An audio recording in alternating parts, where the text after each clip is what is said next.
Most people think Affirm is just another buy now, pay later app. But here's the truth no one tells you. In 2026, Affirm works very differently from many competitors.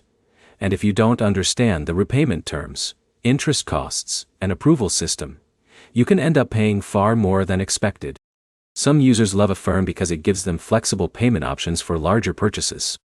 Others regret using it because they focus only on the monthly payment and ignore the total cost over time. That's why understanding how Affirm actually works is so important before clicking that checkout button.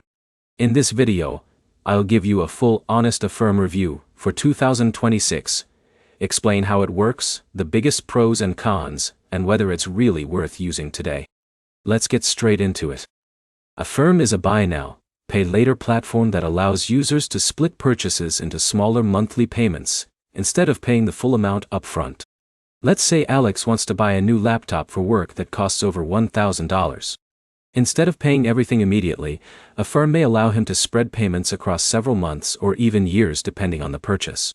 One reason Affirm became so popular is transparency. Unlike some credit cards, Affirm often shows the repayment schedule, an estimated total cost upfront before users complete the purchase. The biggest advantage is flexibility for larger purchases. For users who need predictable monthly payments, this structure can feel easier to manage than revolving credit card debt. But here's the problem. Many Affirm purchases include interest charges, and some rates can become expensive depending on the user's credit profile and repayment terms. Now here's where it gets interesting. Some purchases may qualify for 0% financing promotions, while others may carry much higher interest rates. For example, Jake buys a new smartphone with a promotional financing offer, and pays no interest if he follows the repayment plan exactly. Another user buying a different product could face much higher borrowing costs. This is where most people fail. They only focus on whether they can afford the monthly payment, instead of calculating the total amount they'll repay over time. Another important thing users should understand is approval behavior. Affirm may review credit history, income factors, and repayment risk before approving financing.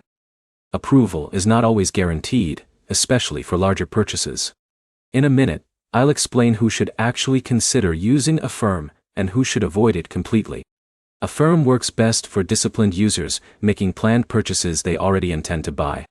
If John needs a necessary work laptop and wants fixed monthly payments with predictable terms, Affirm can be a practical financing tool. But if someone constantly finances impulse purchases or stacks multiple payment plans together, the monthly obligations can become difficult to manage very quickly. So, is Affirm worth using in 2026? For responsible users who understand the repayment terms and carefully review interest costs, yes, it can be useful for spreading out larger purchases. The app is simple, transparent, and widely accepted at many retailers. But users should always focus on the total repayment amount, not just the smaller monthly payment. If this honest Affirm review helped you understand the real pros and cons before using the app, hit the like button, subscribe to the channel, and comment below whether you think buy now, pay later financing is smart or risky in 2026.